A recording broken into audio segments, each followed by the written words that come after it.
Recording in progress. Good morning, students. Today we will discuss about the modern functions of bank, right?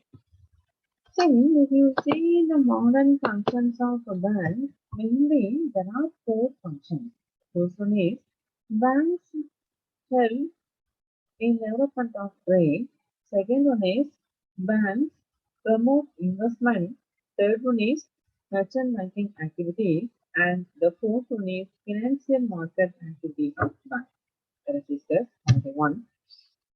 First thing is bank helps in development of trade. See, if you see the post-independent period, the development of trade has greatly influenced by the role of commercial banks. Banks have not at all played a major role in this domestic trade, but also it plays a major role in the foreign trade. If you see during the period of 1990 to 2000, India's foreign trade gone up from $18 billion to $42 billion. Nearly 90% of the foreign trade is financed by the commercial banks. So to enable these commercial banks to provide finance even in foreign exchange, the Export-Import Bank has provided different refinancing facilities.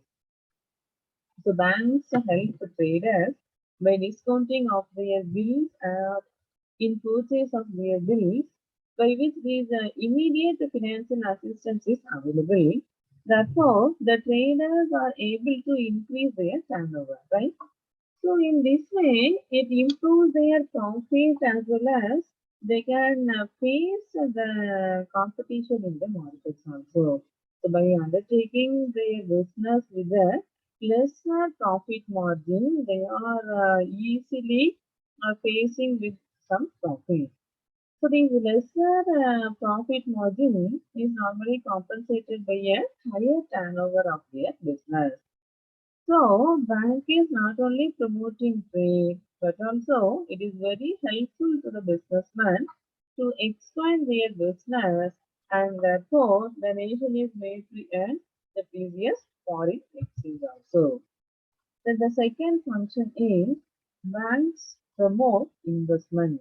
So, with the development of a capital market as well as with the changes in the industrial policy, banks have started playing an important role in promoting investments in various industries.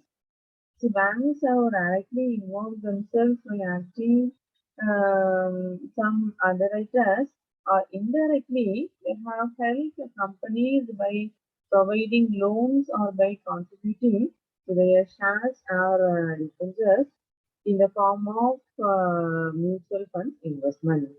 So even for new ventures, banks have provided venture capital in spite of the risk involved. So in the capital market, banks have also invested their funds directly as well as indirectly. All these measures have been made the capital market more dynamic. So the working capital requirements of the industries are met by short-term loans provided by the banks. The restrictions on lending have been withdrawn, and the control on interest rate has also been returned. So the banks are now adopting a floating rates of interest by which the interest rate is more determined by the market forces. So the declining interest rate normally it gives an usefulness to these businessmen to borrow more, by which there will be more production and trade. Then the next modern function is merchant banking activities.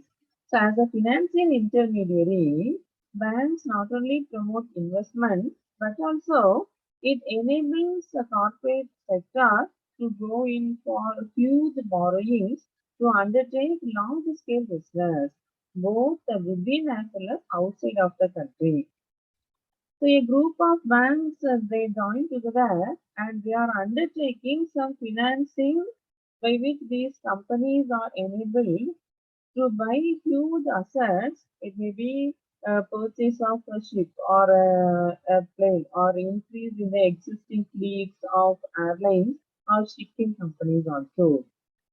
So in addition to these functions, as a merchant banker, bank is very helpful in promoting companies through NRI investment, and the promoters are enabled to buy back their shares after a fixed period out of the profits.